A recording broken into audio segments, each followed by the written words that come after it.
In this video, I'm going to show you the easiest way and all the tools that you need to replace your headlight bulb on your Audi A4. Now, if you're seeing this light on the dash or this message, it's time to replace one of the bulbs. So I'm going to walk through step by step how to replace both the driver's side as well as the passenger side headlight bulbs.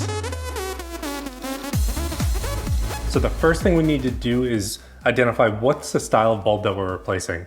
Now this car has xenon bulbs, so we're going to be using some Philips D3S bulbs to replace them. I've linked them in the description if you want to grab the same ones for this, but there's a lot of options available. Now the first step to going into this project after you get the parts is to open the hood of the car. Now the driver's side headlight bulb is going to be extremely easy to replace. The access on it is great and you don't need any special tools. When we're doing the passenger side, that's when we're going to need some tools to accomplish this. Now let's go ahead and look at what we need to take out. Assuming this bulb is dead, don't need any special handling instructions. I'd say if your bulb did smash and there's glass in there, it's probably best to get a small vacuum and try to clean up as much as you can. But let's go ahead and take a look at the driver's side. All right, on the driver's side, you're working on the headlight. Bulb is going to be right here in the back. You can see this tab right here. This is what we're actually going to pull off. And as that comes out, that's the dust cover for the bulb. So within that, you're going to be able to now see the bulb. Now in there, you can see the bulb and there's a connector that comes right off the bottom of it. What we're going to do is we're going to stick our hand in there and we're going to push that connector down. And as we're doing that, it should come disconnected. Now, before we do this, just good practice is to make sure that you don't touch the bulb glass with your hands. Okay, so now you can see that connector is out. Now all I'm going to do is go ahead, stick my hand in, rotate the bulb counterclockwise and remove it. You should just be able to pull it straight back after you've disconnected it, and that's the bulb. Now you should go ahead and check to make sure that the bulbs that you purchased are the same as the ones that you're replacing, or at least they look identical and the connectors are the same. Now here are the two bulbs that I purchased since I'm doing both sides. It's good practice to do both at the same time because over time they do degrade in performance and the one they're replacing is going to be brighter than the other. So as we go into it, the bulb is inside here. You know, it's easy enough to pull out, but what you want to do is you want to grab the paper on either side and lift it out so you don't touch the glass, because this is what you end up coming out with. Now I'm going to go ahead and compare this to the bulb that's being replaced, and you can see they are the same exact bulb. All right, so the lifespan of these bulbs, this is a xenon bulb. It's typically around 2,500 plus hours. So you're talking probably 2,500 to 3,500 hours. It'll last you a few years, probably 3 to 5. You know, when you compare this technology against halogen bulbs, which are standard in a lot of cars, trucks today, some of my F-150 came with, those are typically under 1,000 hours.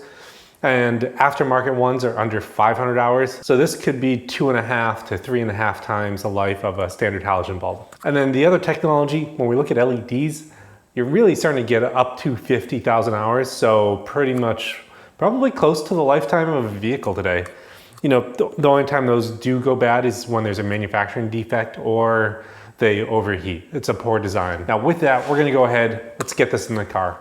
Now to replace this bulb, we're going to go ahead and put it back in. We're going to make sure we clear everything, but you're going to put it in, then you're going to rotate it clockwise. So on mine, the connector was down, so I'm going to try to target that same location. But again, this is in a step where it's important to have gloves so you don't touch that glass.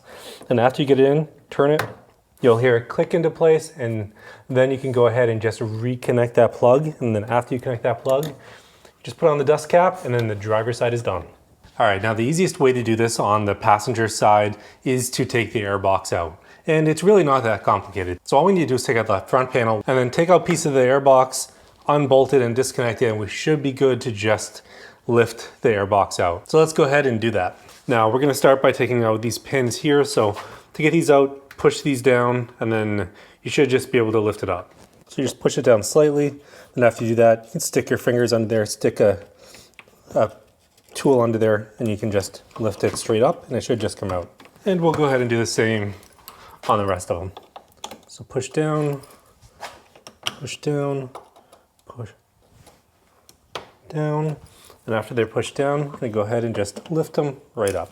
I'll make sure that I link all these tools in the description because having the right tools does make it a lot easier. Now the two bolts that we're gonna be taking out are right here. So these are both T25s. They're going to be removed, and we're going to remove this piece of the airbox. Now, with both of these out, this piece should just come out.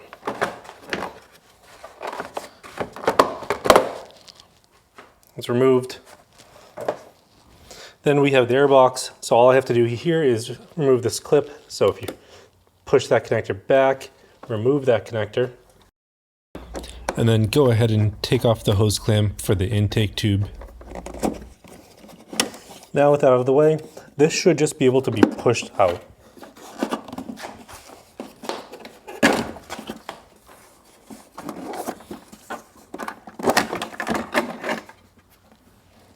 Now with everything taken apart, it's exactly like the other one that we just did. Here's the dust cap underneath. We're gonna have to just go in there, remove that, and then replace that bulb. Now definitely harder to access, but it really isn't that bad.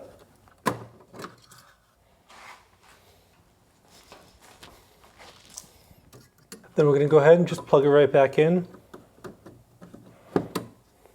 And then before I go ahead and put everything back together, I'm going to check the headlights to make sure that they work. All right, then it's as easy as just putting this box back in. You know, there are 2 pins down here that get reconnected down in those holes. Then the other end goes here. So I'm just going to go ahead and drop that back in. I'm going to put the dust cap back on first, drop these 2 holes in first, and then make my way up to the front. And go ahead and lean on it a little bit. Make sure I'm in. Reconnect the tube on it.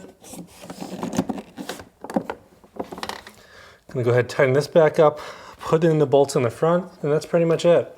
Make sure you reconnect this connector as well. And then after you get that in, you gotta push this little tab in so that it locks into place. So now I'm gonna go ahead and put the airbox together. This piece just goes inside this hole and will clip in. Get that side in first, both sides. Then I can go ahead and put these bolts back in the front. Then with everything back together, you go ahead and drop this into place. You can see there are clips here that do go in here that clip it in place. So I need to make sure that these are lined up before I go ahead and push it in. Pretty easy to line up, and then just push all of the snaps in. Now the way I typically put these back in is I separate them. So now that they're separate, I can go ahead and put that there. Then I can take this pin separately and then push this pin in. And then make sure it just stays flush with it right there. So you got to do that on all 4 of those.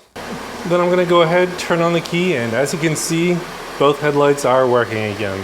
So check the low beams, check the high beams, and then that should be it. Now, if you found this video helpful, don't forget to like and subscribe to this channel. I do a lot of projects on my different cars, so everything from this Audi to my F-150 to snowmobiles and my '69 Mustang. So thanks for tuning in. I'll see you next time on Smackey's Garage.